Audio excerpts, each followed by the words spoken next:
بسم اللہ الرحمن الرحیم۔ السلام علیکم۔ ہندوستان میں سومناتھ کا مندر پورے ہندوستان کے لوگوں کا مرکز تھا۔ یہاں پر میلوں سفر طے کر کے لوگ آیا کرتے تھے۔ یہاں پر سونے کے بنے ہوئے بت اور مورتیاں بھی نصب کی ہوئی تھی، اور اس مندر کی خاص بات مورتی کا ایک خاص جادو تھا، جس کی وجہ سے بڑے بڑے لوگ اس کی طرف متوجہ ہوتے تھے۔ کئی سکھ اور عیسائی بھی اپنا مذہب بدل لیا کرتے تھے، اور سومناتھ کا مندر دیکھ کر لوگ ہندو مت کو قبول کر لیتے تھے۔ وہ خواہ اپنے مذہب پر کتنے ہی پکے ہوں، مگر اس منظر کو دیکھ کر سجدے میں گر پڑتے تھے۔ اس کے اندر اتنا بڑا کرشمہ تھا اور ایسا غیر فطری نشان تھا کہ انسان حیران رہ جاتا تھا۔ اس میں ایک ایسا بڑا بت تھا جو بغیر کسی سہارے کے ہوا میں معلق تھا۔ وہ نہ چھت کے ساتھ لگا ہوا تھا اور نہ زمین پر پڑا ہوا تھا، ایک عجیب و غریب کیفیت کے ساتھ ہوا میں لٹکا ہوا تھا۔ لوگ جب وہاں پر آتے تو اس کو دیکھ کر حیران زدہ ہو جاتے۔ پھر ہندو پنڈت خوب کمائی کیا کرتے تھے کہ اس خاص بت کے لیے پیسے دو اور ہیرے جواہرات اس پر چڑھاؤ تو تمہاری تمام مشکلات حل ہو جائیں گی، تمہارے مسائل ختم ہو جائیں گے۔ یہ ایک بہت بڑا دیو ہیکل بت تھا جس کا پیٹ بہت بڑا تھا۔ اس کے منہ کے ذریعے سے ہیرے جواہرات اس کے پیٹ کے اندر ڈالے جاتے تھے۔ پھر جب مندر خالی ہو جاتا تو 2 یا 3 ہفتوں کے بعد اس مورتی کے پیچھے کمر کے راستے سے ایک دروازہ تھا، جس کو کھول کر اس سے سونا چاندی کے زیورات کو نکال لیا جاتا تھا۔ مگر لوگ یہی سمجھتے تھے کہ ہمارے دیے ہوئے خزانے بھگوان کے پاس پہنچ جاتے ہیں اور بدلے میں بھگوان ہمارے مسائل کو حل کر دیتے ہیں۔ سلطان محمود غزنوی نے اس علاقے کو فتح کیا۔ جب وہ اپنے مفتحہ علاقے میں سے اس مندر میں پہنچے تو بلا جھجک بتوں کو پاش پاش کرنا شروع کر دیا۔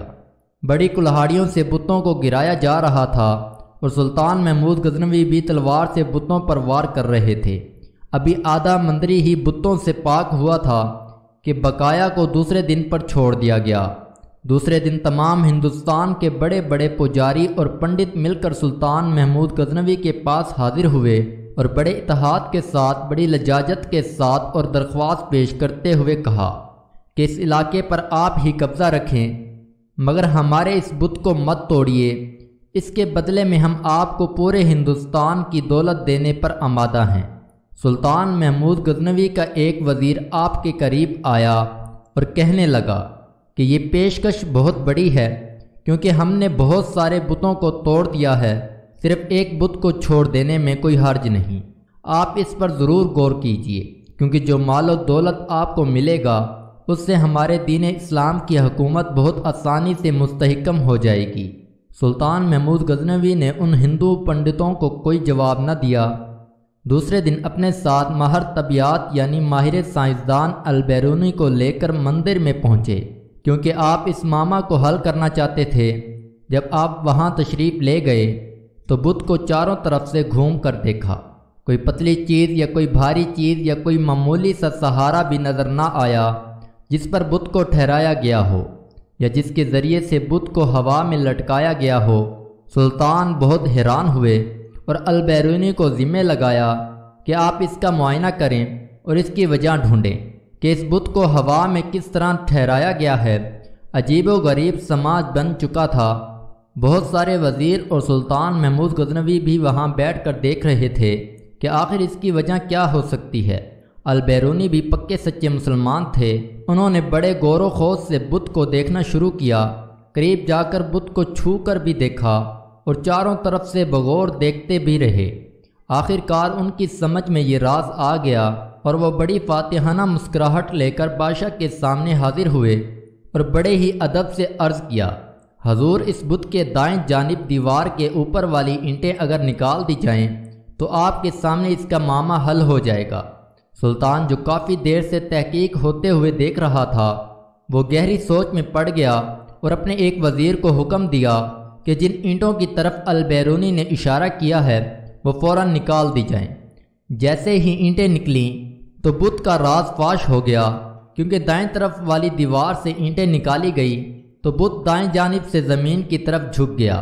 ابھی وہ زمین پر گرا نہیں تھا، مگر اس کی ایک طرف بالکل نیچے کی طرف جھک گئی، یہ چیز پہلے سے بھی زیادہ حیران کن تھی کہ اینٹوں کا بت سے کیا تعلق ہے۔ سلطان نے البیرونی کو بلا کر پوچھا کہ اس پہیلی سے ذرا پردہ اٹھائیں اور ہمیں بتائیں کہ آپ تحقیق کی گہرائی تک کیسے پہنچے۔ البیرونی نے بتایا کہ حضور، در حقیقت یہ سارا بت بہت اعلیٰ قسم کے لوہے کا بنا ہوا ہے۔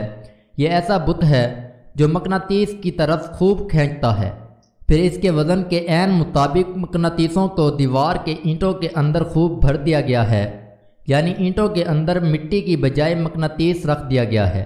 یہ مقناطیس بھی اتنے اعلیٰ قسم کے ہیں کہ یہ پوری طرح اس مورتی کو اپنی طرف کھینچتے رہتے ہیں، اور اتنی زور سے کھینچتے رہتے ہیں کہ یہ اپنی جگہ سے حرکت بھی نہیں کرتی، بلکہ انہوں نے بتلایا کہ اس مندر کے اندر ہوا کی آمد و رفت بھی اس طریقے سے ترتیب دی گئی ہے کہ وہ بت کو اوپر کی طرف اٹھائے رکھتی ہے۔